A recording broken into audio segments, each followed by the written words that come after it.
Law, although it has a very old history, that is teaching of law certainly in European universities as well as in the US, is often taught as a technical subject. Here are the rules, here are the statutes, here are the decisions that the court has made.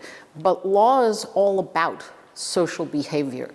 It's all about how people will respond to social norms and also to legal norms, which are incorporated in the law, so that policymakers at different levels at every time of history have had goals of how they think people should behave, what would be good for society and for the community and for economic productivity, etc.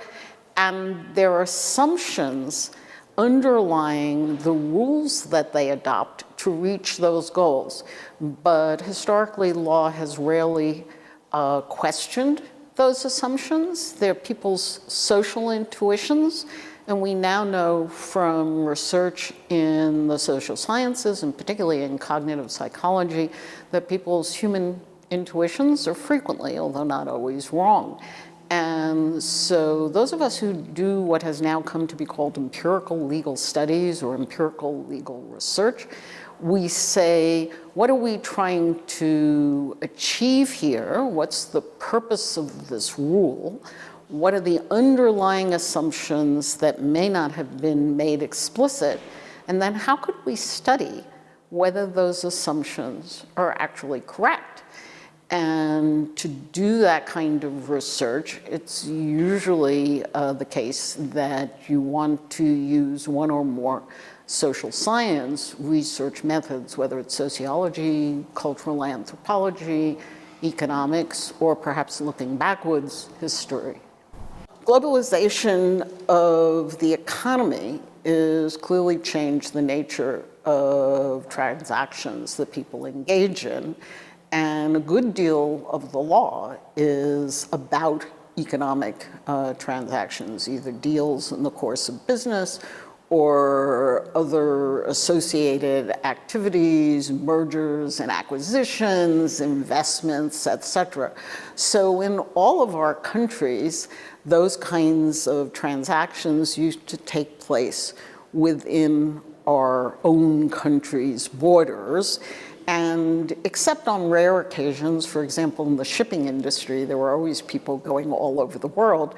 So we had a kind of special category of law for those circumstances, but they were regarded as the exception. And most of what was taught, and most of what is still taught all over the world, including in the US, in law schools is each country's law. Of course, here in Europe, you have to learn each country's law plus European Union law, but our students learn national federal law, and then they may also learn the law of the state that they think they will practice in. So the area I teach in focuses on what happens when deals go wrong and there are disputes, and people are now going to need to settle those disputes. And today, that deal crossed borders, and so that dispute is going to cross borders. And so my students, who will mostly be headquartered and working in the US, need to understand that this kind of dispute, which might be dealt with in a particular way in the States, is going to be dealt with in a different way in Germany. And if they are representing a US headquartered company that is doing business in Germany, that part of the advice that they need to be able to give their client is advice about, well, how does the German system work? How do the courts work here? And of course, I'm giving a very simple example because we now have many, many disputes where there may be businesses in Canada, in Europe, in Asia, in the States. And now there's some very difficult dispute that needs to be sorted out. And it's going to involve the courts and the legal rules of all those different countries. So increasingly, American law schools are trying to bring some of that understanding and some of that knowledge into class. Of course, that's very hard. We can't make law school take a lifetime. So I would say it's affecting the way many, if not all of us, think about what we're teaching, but in a concrete sense, in my view, it's a kind of slow process of opening up people's minds. We don't have a tradition of undergraduate education in law, so I don't have the experience of working with undergraduate students. I've thought a little during this visit to Leuphana, if I were in a college system like this, what would I want to teach students? I think the most important thing is I would want them to understand the kinds of problems that law exists to address. I've already mentioned one of them, deals that are made. How does law affect that? How can we think about contracts and agreements between parties? And what should we do when something goes wrong subsequently? But of course, there are issues of families. How should we think about the issue of what families own together, what couples own, what their responsibilities are to each other, to their children, what happens if the marriage breaks up. So I think at the undergraduate level, because the students are not going to go out and practice law, and indeed in Germany they cannot because they have to take these two state exams, rather than teach the rules, I think that the education would best be focused on the underlying concepts and the choices that need to be made. So at least in my view, there's no one right choice. And often within a society, there's great debate among different groups within that society as to what should be the proper rule. And I think for undergraduates, you want them to understand what's at stake, what are the different ideas that people would bring to bear in trying to sort out that problem. And of course, since I am, as you said, an empiricist, and I try and bring empirical thinking and methods into my own teaching, I would also think it's useful for undergraduates to be exposed to the question of, okay, here are all these questions we've been discussing in class. How would we find out what the answers are? And that's where empirical methods come in. So I think that certainly at Stanford, my home institution, we think we are training people to have certain skills, a certain approach to analysis, the ability to think hard and precisely about difficult questions and difficult problems. And if you have that kind of ability and training and ultimately expertise, you can bring that to bear in myriad occupations and career paths. And in fact, I have been saying, I've been asked to speak about this, and I've been asked, well, what advice would I give a young law student who's trying to figure out what her career should be?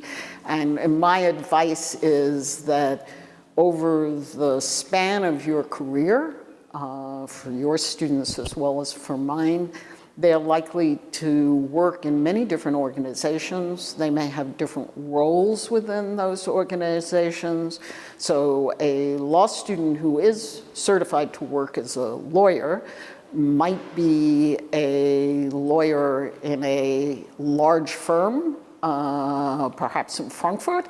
They might be a lawyer in a small firm in a nice small city like Lüneburg, where they might have a very different kind of career.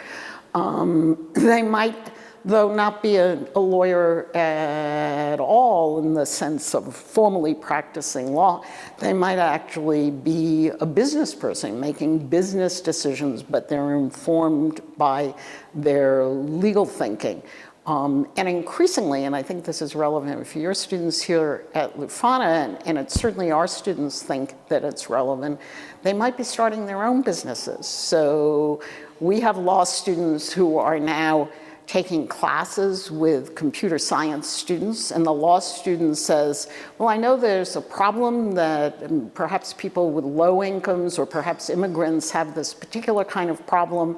It's very expensive for them to find a lawyer, so we'll design an app for them, and we'll work with their friends in the computer science course. And then, just as you have an incubator on the Stanford campus, they'll go find our startup program, which is a student-run startup program. So all my students now think they're going to do startups, not go to big firms.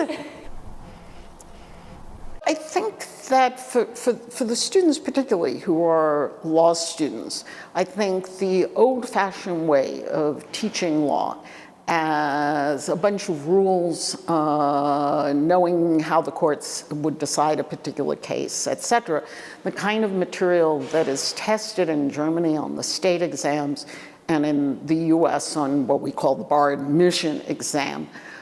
You need that information, particularly if you're going to start out practicing as a law, but it's such a tiny percentage of what you really need to know. So I think anyone who is going to be a lawyer ought to be taking at least one or perhaps more courses in cognitive psychology. How do people think about problems? What are the biases people bring to problems?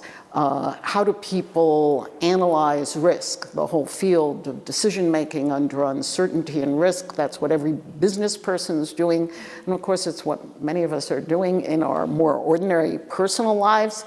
I am saying to my dean that we ought to be teaching our law students how to do computer coding, that the digitization and computers are more and more important in law as in other areas, and that if our students go out really understanding these technologies, even if they themselves don't have the skills to be computer science engineers, they will be much more valuable whether they're in a business or a large firm or even their own firm, because they'll have an understanding of the technologies and maybe a chance to keep up with the technologies.